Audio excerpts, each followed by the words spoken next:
श्री गणेशाय नमः।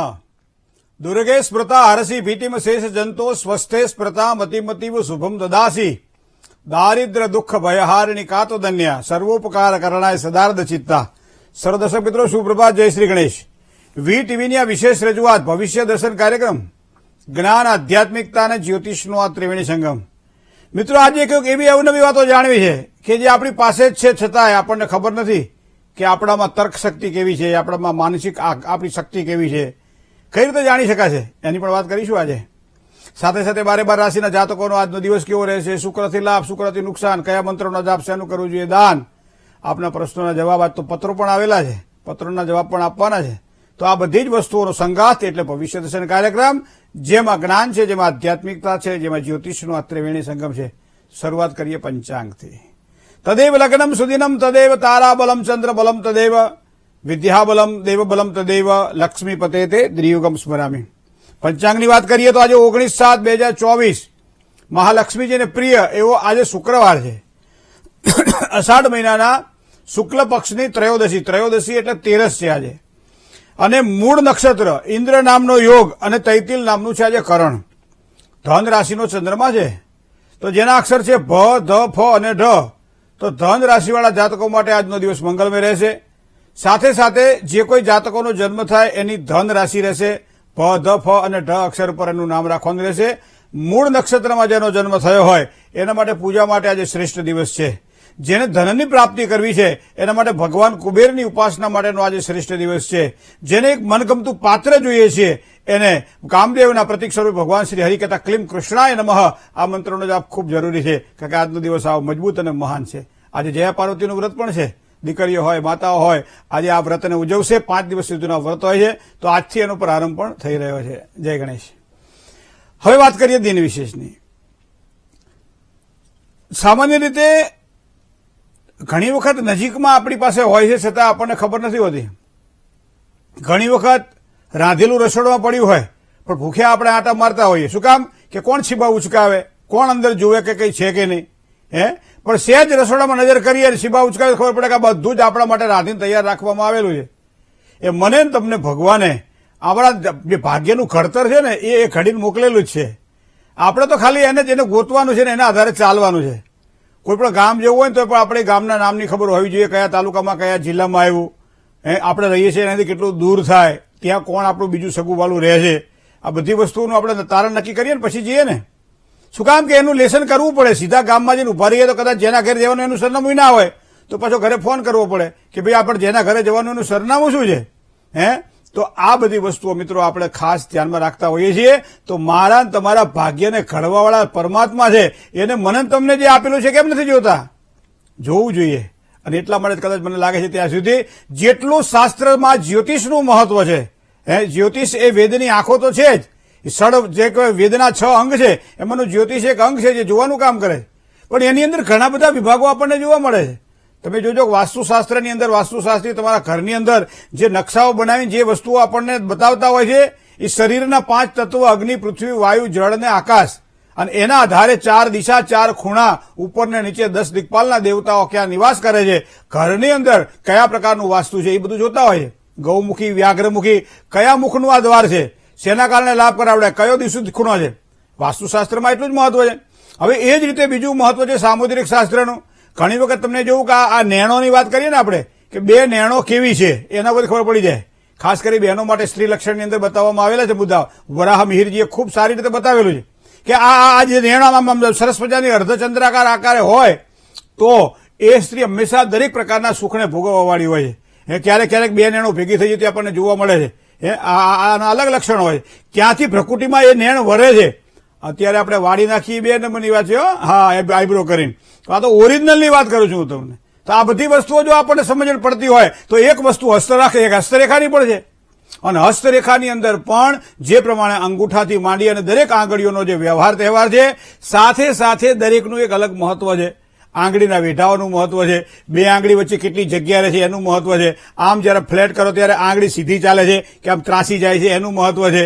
એ ઉપરાંત તમે નીચેના ભાગમાં જો આવો તો નીચેના આખા ભાગની અંદર આખું આપણે કેવો આખા જે જીવનનો નકશો અંદર છપાયેલો છે, ગોતવાનો છે એને। મોબાઈલની ચીપ છે ને આવડી જોઈએ, પણ અંદર રિચાર્જ કરાવો ને તો અમેરિકા સુધી વાત થાય. બોલો, પછી એના માટે અમેરિકા માટે મોટી ચીપ ના જોઈએ. ચીપ તો એ આખી ચીપ છે. અને એના આધારે એ શુક્રના પહાડની વાત હોય, એ ચંદ્રના પહાડની વાત હોય, બુધના પહાડની વાત હોય, એ મંગળના પહાડની વાત હોય, એ સૂર્યના અને શનિના પહાડની વાત હોય, અને એના આધારે સારો જે હસ્તરેખા શાસ્ત્રી છે એ તમને સારી રીતે ભણાવી શકે છે. બાકી ઉઠા ભણાવવા વાળા છે પાછા, આવડતું કઈ ના હોય. હા, ઘટો બહુ એક સરસ પ્રાજ્ઞ કુલીનો ન કરોતી ગર્વ ગુણે વિહીના બહુ જલ્પયંતી. જે પ્રાજ્ઞ કહેતા જે સુગ્ન જે વિદ્વાન છે એ બહુ આમ તોલી ના કરે, પણ ગુણે વિહીના બહુ જલ્પયંતી. જેની પાસે નથી ને એ બધા બહુ ઉછળતા હોય, અને એટલા માટે કહેવાય અધૂરો ઘોડો હંમેશા છલકાય. અને એમ જ આ બેના લગ્ન ના થાય. કેમ કે બેમાંથી એકનું મૃત્યુ થાય. એટલે મૃત્યુનો નિર્માતા ભગવાન બ્રહ્માજી છે. આપણે ક્યાંથી આપણે તો એને સૂચન કરવાનું છે કે ભાઈ થોડું સાચવીને કામકાજ કરજો, બરાબર. ક્યાંક આવી થવાની સંભાવના ના 100% હું તમને કહું કે આ બે પૈણે તેને લગ્ન થાય, પણ એટલે આપણે 38-40 વર્ષ થઈ ગયા. હવે પરાણે તો પાકું થયું છે, અને એમાં તમે કોઈક સંતાન ના થાય એટલે પેલાની પીડા તમે અનુભવી શકો છો. તો પરોપકાર પુણ્યાય પાપાય પરપીડન. કોઈ પણ વ્યક્તિને કારણ વગરની તમે પીડા આપો છો, મતલબ તમે એના દુઃખના ભાગીદાર બનો છો, અને આપોઆપ દુઃખ તમારા થાળામાં આવીને પડે છે. અને જયારે ભોગવવું પડે ને ત્યારે ભલભલાને પરસેવો પડે છે. તો શું કામ આ ભોગવવો પડે? જે વસ્તુ હોય તેને સત્ય અને બીજું આવડતું હોય તો જ કહેવું. બને ત્યાં સુધી પોતાને કંઈ આવડતું ના હોય અને બધું ગમે ત્યારે ગમે તે રીતે કહ્યા કરીએ છીએ. મિત્રો, એવો જ એક અત્યારના વર્તમાન યુગની અંદર આ પ્રશ્ન મારે એટલા માટે આપણે કહેવો છે. અંગૂઠો જે છે ને, અંગૂઠાની અંદર મોટા ભાગની અંદર લોકો રિંગ પહેરે છે. મોટા ભાગે તમે જોજો, બહેનો ખાસ કરી રીંગો પહેરતી હોય, ભાઈઓ રિંગ પહેરતા હોય. હવે 32 વર્ષ સુધીના, 29 વર્ષના, 24 વર્ષના, 22 પહેરવો. હવે 50-50, 60 વર્ષના પહેરે રીંગો. મને આપણે પૂછીએ કે ભાઈ આ તમે રિંગ શેના પહેરો છો, તો કે ફલાણા અમે જોયું હતું. અલા, એમ તો અહીંયા તમને ઇન્જેક્શન કેવી રીતનું લગાવવું એ શીખવાડવામાં આવે છે, ઓપરેશન કઈ રીતના કરવા એ શીખવાડવામાં આવે છે, વ્યંજનો કઈ રીતે બનાવવા. બહેનોને તમે જુઓ રસોઈ પાકશાસ્ત્રની અંદર કેટલા પ્રકારના વ્યંજનો બનાવવામાં આવે, અને એમ કહે કે 10 મિનિટમાં રસોઈ બની જાય. પણ 10 મિનિટની રસોઈ બનાવવા માટે પેલું ખાંડવા કૂટવાનું અડધો કલાકનું થયું તો ગણતા જ નથી આ લોકો. કે આ ધાણાને ખાંડવાના, આને ખાંડવાનું, આ રસોઈ કરવાની, આ શાક કાપવાનું, આ કરવાનું, તે તો કરતા જ નથી ટાઈમમાં. 10 મિનિટમાં તમને આ ખાવાનું તૈયાર મળશે, પણ કયું ખાવાનું તૈયાર મળશે ખબર નહીં. પછી જયારે કરવા બે ત્યારે ખબર પડે. એપ્લાય જયારે કરો ને એ સાચું પડે ને એ જ વસ્તુ સાચી છે. અને એટલા માટે હું કાયમ એમ કહું કે અંગૂઠાની અંદર આપણા સામુદ્રિક શાસ્ત્રમાં એક હસ્તરેખાનું એક આગવું મહત્વ છે. અને આગવા મહત્વની અંદર ઇન્સ્ટાગ્રામની અંદર ખાસ કલાકારો પહેરતા હોય ત્યારે, હિરોઈનો પહેરતી હોય ત્યારે દરેક દીકરીઓને, બહેનો, માતાઓને એમ થાય કે લાવો આપણે પહેરી, એ પહેરતા આપણને શું વાંધો છે, બરોબર. પણ દરેકનું જીવન મિત્રો અલગ અલગ હોય છે. દરેકની રહેણી કેણી અલગ અલગ હોય છે, દરેકના સ્વભાવ અલગ અલગ હોય છે, દરેકની પ્રકૃતિ અલગ અલગ હોય છે, દરેકના વિચારો અલગ અલગ હોય છે. તો પછી આ બધું ભેગું થઈ કેવી રીતે કરી શકાય આપણે? અને એટલા માટે કાયમ કહીએ કે અહીંયા તમારે ગુરુની વીંટી પહેરી શકાય. આ ગુરુની વીંટી પહેરી શકાય. એ ઉપરાંત શુક્રનો પાળી છે, શુક્રની વીંટી પહેરી શકાય, બરાબર. અહીંયા તમે શનિની વીંટી પહેરી શકાય. બીજું અહીંયા તમે મંગળની વીંટી પણ પહેરી શકો, અહીંયા તમે સૂર્યની વીંટી પણ પહેરી શકો, કારણ કે બે મંગળ અને વચમાં સૂર્ય. અહીંયા બુધની વીંટી પણ પહેરી શકાય, ચંદ્રની વીંટી પણ પહેરી. અંગૂઠામાં કંઈ લખ્યું? કોઈ ગ્રહોની વીંટી પહેરો લખ્યું ને? ગ્રહો તો 9 જ છે ને, એક ગ્રહ લખ્યું. પણ ના, એક સાદી રિંગ પહેરો. શું કામ? કે ચાંદીની રિંગ છે એટલા માટે. આપણે પાછું બહુ સરસ રીતે સમજાવે. આપણી પાસે લેસન તો પાછું પૂરેપૂરું હોય. એ સમજાવે આપણને કે અંગૂઠો છે ને એ નીચે એમ કે શુક્રનો પહાડ છે, તો અંગૂઠા ઉપર ચાંદીનું કોઈ પણ વસ્તુ પહેરીએ લક્ષ્મીજી છલકાય. એટલે આ કૂવામાં પાણી ત્યારે જ આવે જયારે નીચેથી અંદરથી આમ જામતું હોય ત્યારે. બાકી તો ઘણા કૂવા બોળવાના દાખલા છે. દરેકના ભાગ્યમાં નથી મળતું. જેના ભાગ્યમાં જયારે મળતું હોય છે ત્યારે સહેજ સંકેત કરી દો ને તો એને પ્રાપ્ત થતું હોય છે. એક દીવાને પ્રગટાવવા માટે છે ને એ વાટ બનાવવી પડતી હોય છે, નીચે ઘી ભરવું પડતું હોય છે, એ વાટને ઘીથી પલાળવી પડતી હોય છે. એક સારી માચીસ હવાઈ ગઈ ના હોય એવી માચીસ જોઈએ. આ બધું ભેગું કરો અને પ્રગટાવવા વાળો આમ સ્થિર હાથવાળો હોય છે. આમાં મળતો હાથવાળો એ ના કરી શકે. એ જ રીતે અહીંયા મારે તમારે હસ્તરેખા શાસ્ત્રને જોવું પડશે. અને ઈચ્છા શક્તિ એટલે અંગૂઠો. મિત્રો, આપણે દરેક હાથની અંદર બનાવટ અલગ અલગ હોય. તમે જોજો, દરેક હાથની અંદર અલગ અલગ. તમને એક હાથ એક સરખો જોવા નહીં મળે. અને એટલા માટે મતલબ કે ફિંગરપ્રિન્ટનું મહત્વ છે. વૈજ્ઞાનિક અભિગમની અંદર ફિંગરપ્રિન્ટને ખૂબ જ માન આપવામાં આવે. ઘણા તમારા જે સિગ્નેચર છે ને, સિગ્નેચરના આધારે તમારું ભવિષ્ય કહેવાવાળા ઘણા બધા તત્વવેતાઓ, જ્યોતિષીઓ છે. આ ગણિત છે આખું મિત્રો. અને એટલા માટે અંદરની જે રેખાઓ છે એને સમજવી રહી. હવે આજે જે અંગૂઠો જે છે ને, એ અંગૂઠો આપણા ભાગ્યનું સૂચન કરે. આપણને ખબર છે, આ આખા ભાગ્યનું સૂચન અંગૂઠો આપણને કરે છે. કઈ રીતે કરે હું તમને સમજાવું. કે અંગૂઠો જો તમે જોજો, ઘણાને અંગૂઠો આમ મોટો હોય, થોડો જાડો હોય, જાડો હોય, પહોળો હોય. આવા અંગૂઠા આપણે જોયા ઘણી વખત. આમ ચપટો અંગૂઠો આપણને જોવા મળે. અને આખો અંગૂઠો છે તમને કમ્પ્લીટ જોવા ના મળે. આમ ચપટો જોવા મળે, જાડો જોવા મળે અને પહોળો જોવા મળે. ત્યારે સમજી લેવાનું કે આ માણસ બહુ મહેનતું હશે. અને આના જીવનમાં છે ને એ શૂન્યમાંથી એને સર્જન કર્યું હશે. કશું જ નહીં, ખૂબ સંઘર્ષ કર્યો હશે અને પછી એને સફળતાની પ્રાપ્તિ થઈ હશે. પણ હા, આવા વ્યક્તિઓ પાછા પહોળા ચપટા અને મોટા અંગૂઠાવાળા લોકો ગુસ્સાવાળા પણ બહુ ઝડપથી થઈ જાય. ગુસ્સો પણ એમ બહુ ઝડપથી આવે, કારણ કે અંગૂઠા દ્વારા આપણને સમજણ પડે. આવા વ્યક્તિ જયારે ગુસ્સો કરે ને આમ અંગૂઠો જોઈએ એટલે આપણને સમજણ પડી જવી જોઈએ કે આપણે ગુસ્સાવાળો સ્વભાવનો છે ને બહુ બોલાવો નહીં, કામ પૂરતું કામ રાખવું, હારા મારું કામ તમને કરીને બતાવશે. તો આ વસ્તુ આપણે જોવી રહી. બીજી વસ્તુ તમને કહું કે હંમેશા આમ લાંબો હોય, પહોળો હોય, આમ લચીલો જો અંગૂઠો હોય તો આ વ્યક્તિ તમને માયાળું જોવા મળશે. કોઈ પણ ક્ષેત્રમાં તમે જાઓ એના ચહેરા પર તમને કઈ પછંદતા દેખાય, આંસુ હાસ્ય દેખાય. તમારી યાર વાત કરતા હોય ત્યારે આમાં એટલી મીઠી મીઠી સારી સારી વાતો કરતા હોય, આપણને એમ થાય કે આ સાંભળ્યા જ કરીએ આપણે એમને. અને બીજું, કોઈ દાડો કોઈને ખોટી સલાહ નહીં આપે. એ લચીલો અંગૂઠો હોય ને એને આ રીતનું અંદરથી બધું આવે, ફિલિંગ આવે છે. તો એ આપણને અંગૂઠા દ્વારા આપણને જાણવા મળે છે મિત્રો. ભાવુક હોય, એ બીજાની તકલીફ હોય ને તરત સમજી જાય કે આ માણસને આ તકલીફ છે, પછી એને વધારે તકલીફ ના આપે. એ તકલીફ ચાહે દૂર કરી શકે ના કરી શકે, પણ એ પોતાના દ્વારા હમેલા તકલીફ ના થાય એનું ખાસ ધ્યાનમાં રાખે. અને એટલા માટે આ લચીલા અંગૂઠાને આપણા જ્યોતિષમાં હસ્તરેખા શાસ્ત્રમાં ખૂબ જ પ્રાધાન્ય આપવામાં આવે છે. બીજી વાત તમને આગળ કહું, ઘણી વખત તમે જોજો આમ ઉપરથી આમ અણીવાળો અંગૂઠો જોવા મળે, ઘણી વખત આગળથી પોળો અંગૂઠો જોવા મળે. આ બધા તમે જોજો, માર્ક કરજો, આમ બધું તમને જોવા મળશે. તમે બજારમાં જાઓ બધું તમને જોવા મળે. જેમ સારા મોલમાં જાઓ બધી વસ્તુઓ જોવા મળે. એમ અલગ અલગ વ્યક્તિઓને તમે જોવો ને તો એ આમ ખૂણાવાળો આમ એનો અંગૂઠો થઈ ગયેલો હોય. તો આવા અંગૂઠાનું પણ એક અલગ મહત્વ છે મિત્રો. દરેક વસ્તુઓમાં તમને અંગૂઠાને જો ધ્યાનમાં રાખવામાં આવે તો અંગૂઠો સામાન્ય રીતે પહેલાના સમયમાં કોઈ પણ વ્યક્તિ જયારે ન ભણતો અથવા કંઈ પણ બતાવવું હોય ત્યારે આપણે અંગૂઠો બતાવતા હતા. બરોબર ને? અંગૂઠાનું આટલું બધું મહત્વ છે. ઠેંગો કહેતા આપણે, બરોબર ને? આમ અંગૂઠો બતાવી લેતો જા. પણ હવે અંગૂઠાનું બહુ મહત્વ થઈ ગયું, કારણ કે મોબાઈલ આવી ગયા ને એટલે મોટા ભાગનો તમારો જે કહેવાય ને એ અંગૂઠાથી જ આવી ગયું. પેલા નથી કહેતા ખાવ અંગૂઠા છાપ છે, અને એના બદલે અત્યારે અંગૂઠા છાપ જ વિદ્વાન ગણાય. શું કામ? કે મોબાઈલની અંદર અંગૂઠાનો જ ઉપયોગ કરવાનો હોય છે. તો આ અંગૂઠાને અત્યારના વર્તમાન યુગની અંદર જો તમારે ઓળખવો હોય તો જેની તર્ક શક્તિ પાવરફુલ છે, સમજી લો ને 2 કે 3 વેઢા આવે અંગૂઠાની અંદર. ઘણા બધા એવા છે જેને એક વેઢો નથી હોતો, ઘણા બધા જોયા છે આવા. બરોબર, 2 વેઢા આવે અને ઉપરનો જે વેઢો છે ને એ તર્ક શક્તિનો વેઢો છે. જે માણસ તાર્કિક હોય, સીધી વાતને સ્વીકારે નહીં, એ પૂરી જ્યાં સુધી સમજે નહીં ને ત્યાં સુધી વાતને સ્વીકારે નહીં. અને એટલા માટે અંગૂઠો છે ને ઉપરનો જે ભાગ છે એ ઉપરનો ભાગ નાના ભાગ કરતા જો તમને મોટો જોવા મળે ત્યારે સમજી લો આ માણસ તર્ક શક્તિ વાળો હશે. તર્ક દ્વારા જે પોતે જીવનમાં આગળ વધી શકશે. ઘણી વખત તમે જોજો કે મને તો અંગૂઠા વિશે જો વાત કરવાની આવે તો ઘણી બધી, આમ તમે આમ કરો ને તો આ 90 અંશે પડે. ઘણી વખત અંગૂઠો આટલો ખોલે એ 40 અંશે પડે. તો આ 90 અંશ ને 40 અંશના અંગૂઠાવાળાને પણ મહત્વ આપવામાં આવે. ઘણી વખત અંગૂઠો તમે જુઓ ને ત્યારે ઘણી વખત આમ સીધો જોવા મળે, ઘણી વખત અંગૂઠો તમે આમ જુઓ તો ત્રાસો જોવા મળે, ઘણી વખત અંગૂઠો જોવો તો આમ અર્ધચંદ્રકાર તમને જોવા મળે. ઘણી વખત અંગૂઠો જોવો તો આગળના ભાગમાં તમને વળેલો જોવા મળે. આ અલગ અલગ અંગૂઠાના પ્રતીકોથી આપણે જાણી શકીએ છીએ કે અંગૂઠો આપણને કેવા, અમુક તમને કઠોર હોય, જિદ્દી હોય, અમુક કામ કરતા ના હોય, એ લોકોનો અંગૂઠો તમને મોટાભાગે સીધો જોવા મળશે. તમે જોજો એ આડો આપણે આમ કરીએ ને સામાન્ય તો અંગૂઠો આમ વળે આપણો, પણ એનો અંગૂઠો એમ નહીં વળે. તમે જે જિદ્દી હોય ને, ક્રોધી સ્વભાવવાળા હોય ને એ મોટા ભાગે આમ સીધા જોવા મળે તમને અંગૂઠા એના. બધાને એવા નથી હોતો, પણ મોટા ભાગે શાસ્ત્ર એમ કહે છે કે આ રીતનું હોઈ શકે છે. વધારે વડેલો હોય તો પછી મિલનસાર, આમ તમે આમ કરો ને વધારે જો વળી જાય અંગૂઠો તો એ મિલનસાર સ્વભાવનો જોવા મળે. નાનો અંગૂઠો હોય, નાનો અંગૂઠો એ માણસ નિર્બળ હોય, અને મોટો અંગૂઠો તમે જોજો આમ આંગળી કરો ને એટલે આ ભાગ આવે આપણો. આ આંગળીના ભાગથી અંગૂઠો ઉપર જાય છે, આંગળીના ભાગથી કેટલો અંદર જાય છે એનું આખું ગણિત છે. અને તો જે કોઈ જાણકાર જે માણસ હોય ને એને તમે પૂછો એટલે ખબર પડે, કારણ કે તર્ક શક્તિ, ઈચ્છા શક્તિ અને મનોબળ આ બધું આપણે અંગૂઠા દ્વારા જોઈ શકતા હોઈએ છીએ. અને બીજું કે તમે જયારે અંગૂઠાને જોતા હોય ત્યારે એક વસ્તુ ધ્યાનમાં રાખજો કે બને ત્યાં સુધી અંગૂઠામાં કોઈ પણ પ્રકારનું આપણે છલ્લું પહેરતા હોય, ચાંદીનું કાંક, તે આપણી તર્ક શક્તિને આપણે રૂંધી રહ્યા છીએ. આપણે આપણું જે માઇન્ડ પાવર જે છે ને એ માઇન્ડ પાવરને ક્યાંક ને ક્યાંક બ્લોક કરી રહ્યા છીએ. ઘણી વખત પેલું કબૂતર આમ ઝાડ ના જોવે, પારધીની ઝાડ ના જોવે, ખાલી દાણા જ જોવે, પછી દાણા ખાતા ખાતા ઝાડમાં ક્યારે ભરાઈ જાય ખબર ના પડે. એમાં આપણે કદાચ હોંશમાં શોખમાં કદાચ બધા નથી હોતું. આ તો બધું દરેકે અનુસરવાની વાત છે. ભાઈ મારું તો કહેવાનું કામ છે, સાચું સારું એ તમારે નક્કી કરવાનું, તમારે ગોતવાનું, તમારે કરવાનું. પણ મોટા ભાગે આપણા હસ્ત સામુદ્રિક શાસ્ત્રમાં ક્યાંય અંગૂઠામાં પહેરવાની વાત લખેલી નથી હોતી. અને ઘણા બધાને અંગૂઠામાં હજી પહેર્યા પછી માનસિક રીતે પ્રેશર રહ્યા કરે છે, ડિપ્રેશન રહ્યા કરે છે. ત્યારે અમે કહીએ ભાઈ અંગૂઠાવાળું કાઢી નાખો ને તો માનસિક શાંતિ તમને મળશે. અને ઘણી વખત એ 2-4 મહિના પછી એમ કહે છે સાચી વાત છે મારે આ પહેર્યું પછી વધારે આવું હતું, પણ હવે અમને શાંતિ છે. તો આ અનુભવ છે, તો અનુભવથી તો યોગ સિદ્ધ થાય છે મિત્રો. તો આ જ રીતે જ્યોતિષ શાસ્ત્રને જો મૂલવીએ ને તો વૈજ્ઞાનિક અભિગમ દ્વારા થયેલું જ્યોતિષનું આકલન ખૂબ જ સારી સફળતા પ્રદાન કરે છે. જય ગણેશ. મેષથી માંડી અને મીન રાશિ સુધીના જાતકોનો કેવો રહેશે આજનો દિવસ વાત કરીએ નાનકડા વિરામ બાદ. એક કોલર મિત્ર સાથે વાત કરીએ. હલો હલો, જય ગણેશ. જય ગણેશ. તારીખ 15/9/1998.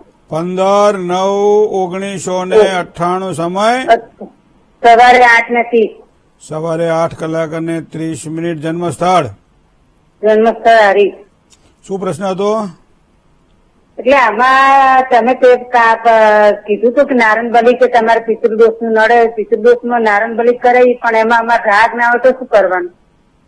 તો આપણે એકલાય કરાવવાની.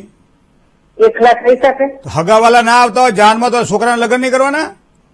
એમ છોકરાને લગ્ન તો કરીએ, એ વાત સાચી. હા, હગાવાલા પણ એક નારણબલીમાં કામ મંડાય, એક કામ મંડાય, પછી કોઈ આવે નહીં, વાંધા કાઢે ટાઈમે, તો આપણે લોકોના લગ્ન નહીં રાખવાના? એમ છોકરાને લગ્ન તો કરે, પણ એમ કે નારણબલી તો પૂછવું જોઈએ એમ નારાયણબલી કહીએ. શ્રાદ્ધ જે છે ને બેન, પહેલાનો સમય એવો હતો કે જયારે એક જ રસોડે આખું પરિવાર જમતો હતો, અને એવા સમય એમ કહેવાતું ઘરના બધાએ સાથ. જો અમે અમુક વસ્તુ એવી છે ને કે જે શાસ્ત્રની મર્યાદા મારીને કરીએ, પણ અમુક વસ્તુ એવી છે કે લૌકિક હોય છે. આ લૌકિક વસ્તુ છે બધી, કે ભાઈ પરિવારને સાથે રાખીને. ઘણા બધા પાછા એમ કે પિતૃઓ ત્યાં ધૂણે કોકના હાથનું પાણી માગે ને એ વ્યક્તિ ના હોય તો આવા પ્રશ્નો ઉભા કરાવડાવે. બરાબર. હવે આમાં ઘણી વખત એવું થાય કે પિતૃઓની પીડા હોય તો જ કદાચ પરિવાર ભેગો ન થતો હોય, આવું બની શકે. તો આપણાથી પહેલ તો કરો. કદાચ માનો કે નારાયણબલી શ્રાદ્ધ નથી કરો તો એની પર ઘણા બધા ત્રિપિંડિક શ્રાદ્ધ છે, વાર્ષિક શ્રાદ્ધ છે, ઘણા બધા શ્રાદ્ધ છે. તમે તો એ પ્રમાણે કરવાથી શરૂઆત કરો. કદાચ એના કારણે પિતૃઓ રાજી થાય, જેના કારણે બધા પૂર્વજોની કૃપાના કારણે તમારું કાર્ય સરળ બને અને બધા ભેગા થઈને બધા નક્કી કરે. ઘણા બધા ખર્ચ અમારે તો રોજ બધા નવા આવે. એમ કે ખર્ચો કોણ કરશે? આટલા બધા 50 જણા ઘરના બધા ચાણો જાય તો ખર્ચો કોણ કરશે? એટલે એકાદ બે જણ એમ કે અમે તો ખર્ચો નહીં કરીએ, અમને પિતૃ નડતા નહીં, અમારે હારામાં છે. પણ બાકીના 3 ને પીડા આપે એનું શું? પણ પેલા એક રખોડે જયારે જમતા હતા ત્યારે બધા સાથે જતા હતા. હું તો અત્યારે એમ કહું જેને દોષ આવતો હોય ને એને જ કરવું, કારણ કે કુંડળીમાં જયારે દોષ આવતો હોય ત્યારે પિતૃજન્ય જે ઉપાસના કરવી પડે એ કરવી પડતી હોય છે. તો આ વસ્તુને બેન ધ્યાનમાં રાખજો. જય ગણેશ. ઘણા બધા પત્રો આજે આવેલા છે, એમાંથી એક પત્ર આપણે લઈએ.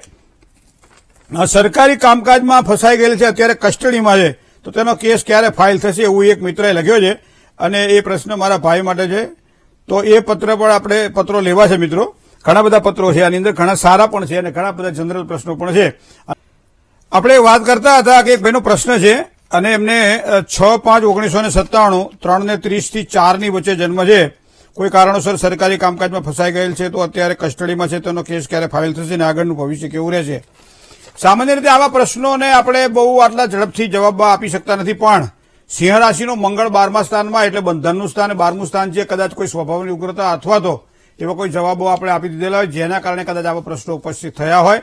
કેસ ક્યારે ફાઇલ થશે એ બધું તો આપણે બધું બહુ ડીપમાં જોવું પડે, પણ છતાંય આપણે એવું વિચારી શકીએ કે ભાઈ અહીંયા અમાવાસ્યાનો જન્મ છે, તો પિતૃઓને જેટલા પ્રસન્ન કરો એટલું તમારું કાર્ય સફળ થાય.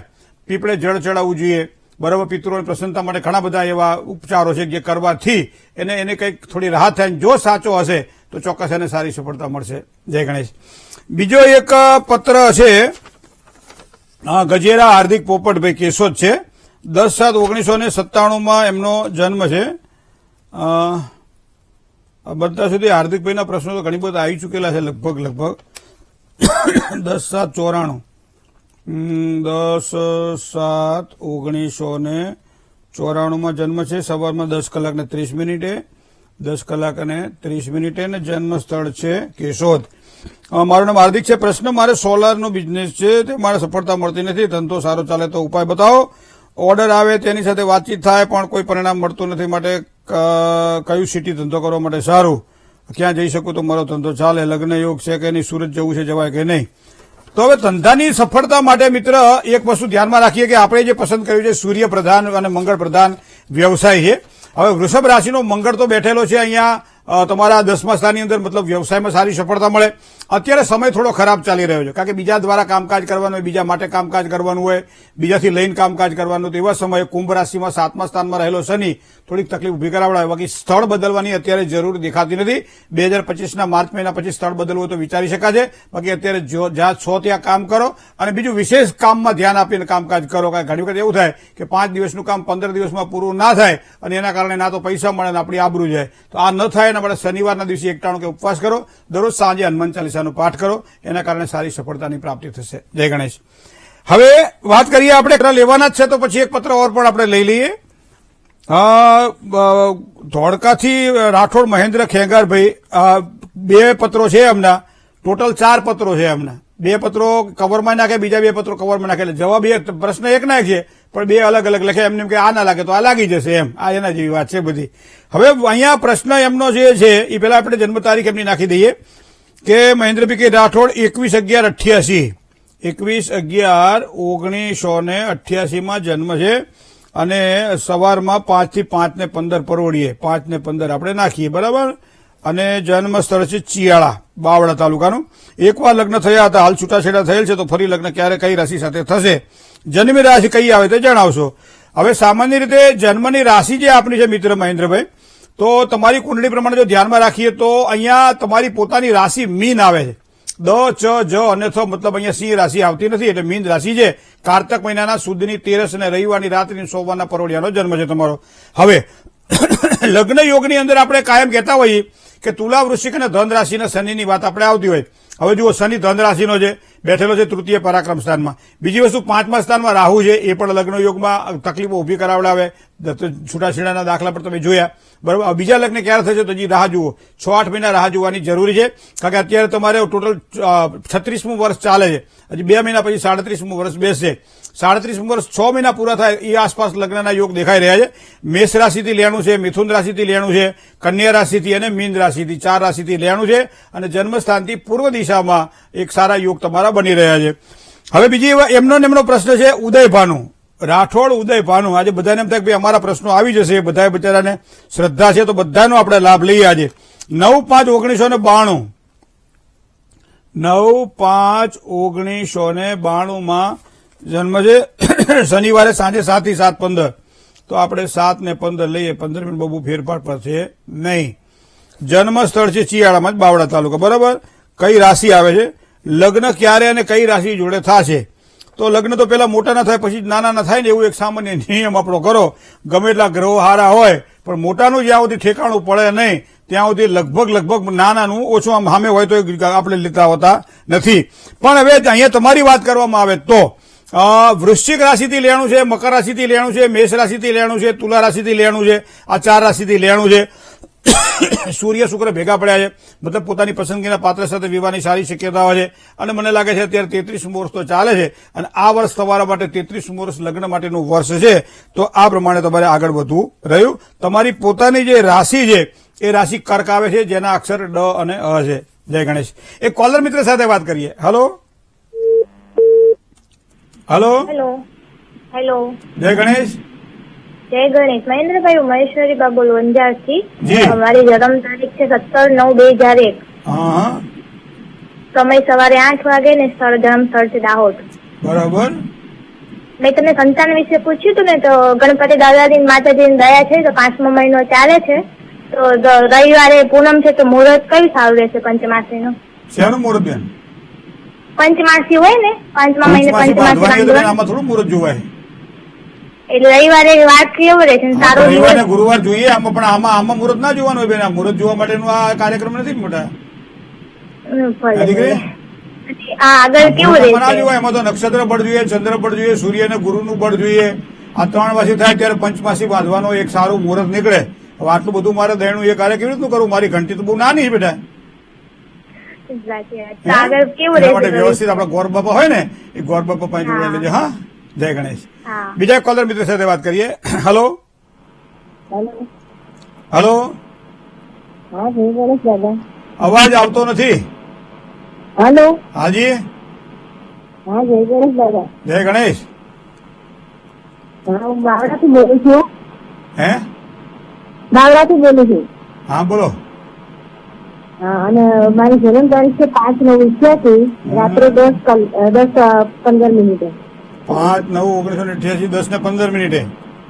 હા, અને જન્મ સ્થળ છે વડોદરા. વડોદરા. શું પ્રશ્ન હતો? મારી રસ કઈ મળતો નથી અને આર્થિક પરિસ્થિતિ કેવી રહેશે મારી? અત્યારે કેવી છે? કેવી રહેશે?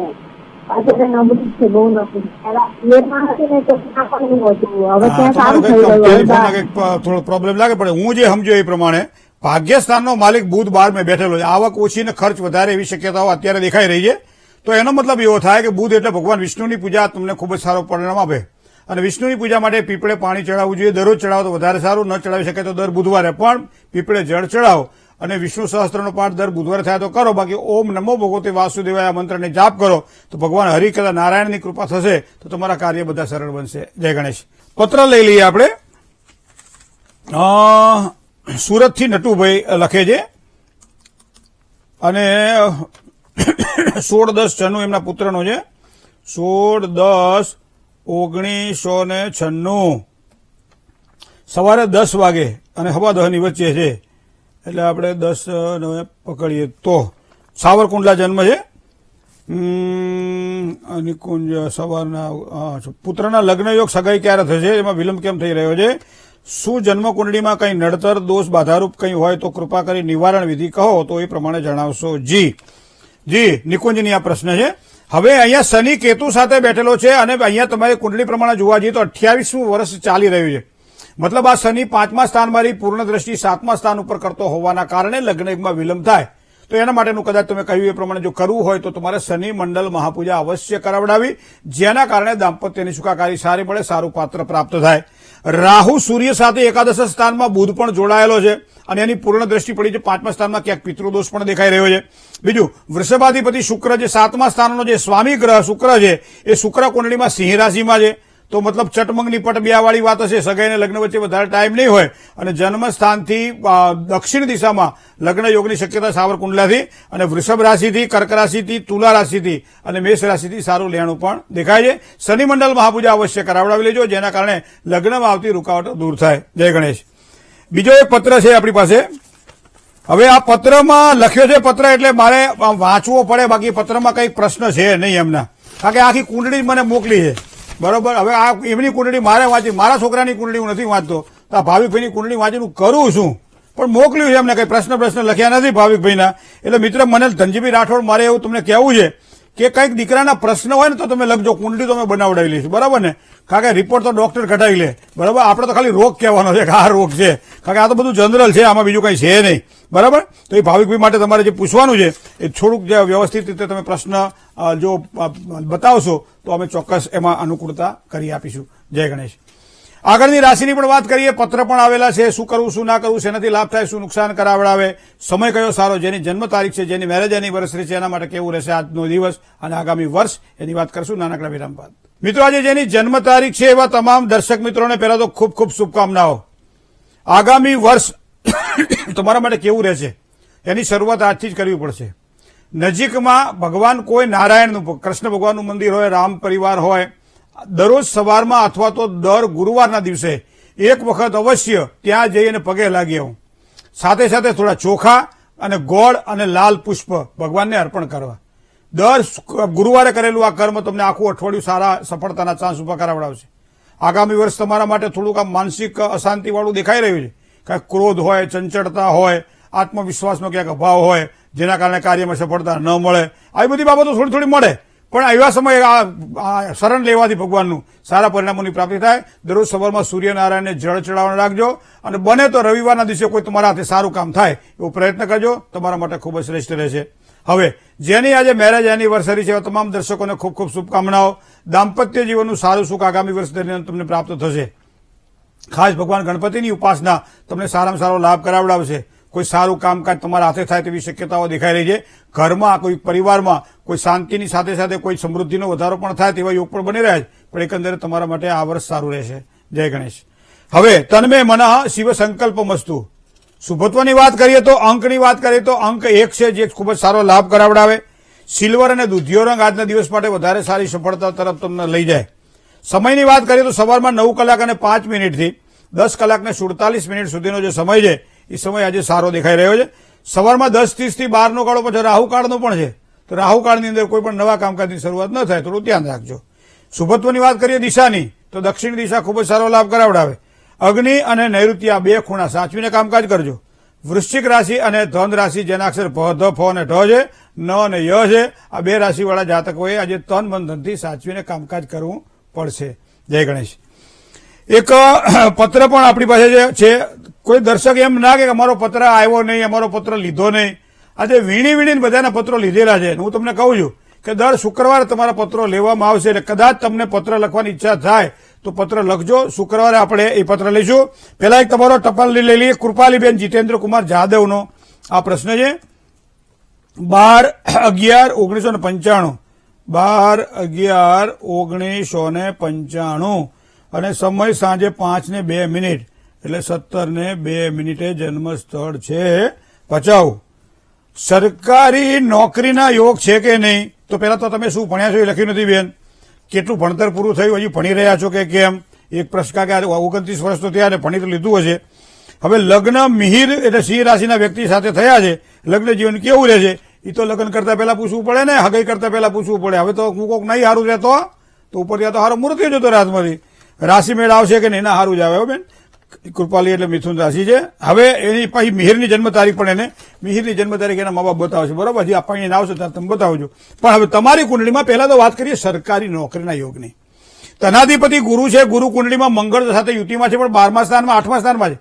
જ્યારે ભાગ્યસ્થાનનો માલિક 8મા 12મા સ્થાનમાં બેઠેલો હોય, 6ઠ્ઠા સ્થાનમાં બેઠેલો હોય, ત્યારે એને વસ્તુનું લગતું ફળ જોઈતું હોય તો રત્ન ધારણ કરવું પડે. તો તમારા માટે પહેલા તો સરકારી નોકરી જોઈતી હોય તો ગુરુનું રત્ન ધારણ કરવું પડે. લગ્નેશ મંગળ ખાડે બેઠેલો છે, મંગળવારનું વ્રત કરવું પડે, ગણપતિ દાદાની પૂજા કરવી પડે. આ પ્રમાણે કરશો તો ચોક્કસ સારી સફળતા મળશે. તમારી મિથુન, કર્ક અને સિંહ ત્રિરેખાદશ બને. સિંહ રાશિ અને મિથુન રાશિ એટલે મનભેર તમારો મિહિર સાથે સારો દેખાઈ રહ્યો છે. જય ગણેશ. મહાલક્ષ્મીજીને પ્રીતિ પ્રાપ્તિ માટેનો બહુ સુંદર સ્તોત્ર છે અને એનું નામ છે શ્રી સૂક્ત. જે ઘરની અંદર સવારમાં કે સાંજે શ્રી સૂક્તનો પાઠ થતો હોય ત્યાં લક્ષ્મીજી કાયમ નિવાસ કરે છે. હું તો એમ કહું કે આજના દિવસ માટે જો અનુકૂળતા હોય તો 23 પાઠ શ્રી સૂક્તના કરો, અને એમાં શ્રીયંત્ર હોય, હળદરવાળા પાણી વડે નથી અભિષેક કરતા હોઈએ અને એવા સમયે મહાલક્ષ્મીજીનું સ્મરણ કરતા કરતા આ શ્રી સૂક્તનો પાઠ કરીએ. હિરણ્ય વર્ણામ હરિણીમ સુવર્ણરસરજામ ચંદ્રામ હિરણ્યમય લક્ષ્મીમ જાત વેદો આવહ. બહુ સરસ સ્તોત્ર છે. 27 ઋચાઓ છે નહીં, પણ એ 27 ઋચાઓનું પારાયણ જો કદાચ તમને ન ફાવતો હોય સંસ્કૃતમાં તો ગુજરાતી પણ કરજો, પણ કરજો ખરા. આજે 23 પાઠ તમને ખૂબ જ સારો લાભ કરાવડાવશે. શ્રીફળ અને સાકરનો ઉપયોગ બને ત્યાં સુધી આજે ન કરવો જોઈએ. બીજી વસ્તુ તમને કહું, ઓમ મહાલક્ષ્મીએ નમોસ્તુતે અથવા રીમ મહાલક્ષ્મીએ નમઃ, આ મંત્રનો જાપ બને એટલો કરજો. આજે વધારે સારો લાભ થવાનો છે. દહીં અને સાકર આ બંનેનું દાન કરજો, અથવા સાકર અને દહીં ભેગું કરી અને પંચામૃત તરીકે બધાને આપણે આપજો, તો એ પામેસેલો પ્રસાદ તમને આજે ખૂબ જ સારો લાભ કરાવડાવશે. જય ગણેશ. મિત્રો, ભવિષ્ય દર્શન કાર્યક્રમમાં આપ જ્ઞાન, આધ્યાત્મિકતા અને જ્યોતિષના ત્રિવેણી સંગમને આપણે બધા સાથે રહીને કંઈક નવું જાણવા, નવું શીખવા અને ક્યાંક જીવનમાં ઉતરે ને સારું સુખ મળે એના માટેના પ્રયત્નો અહર્નિશ કરતા હોય છે. આ 13 વર્ષની યાત્રામાં આપ પણ અમારા સહભાગી રહ્યા છો, અમને એનો ગર્વ છે. બરાબર. કદાચ આપના પત્ર દ્વારા પણ આપ આપના પ્રશ્નોને અમારા સુધી પહોંચાડી શકો છો, જેનો ફોન નથી લાગતો એવા લોકો માટે. તો ખાસ કરી પત્ર વ્યવહાર માટેનું મારું સરનામું પણ આપ નોંધી લેશો.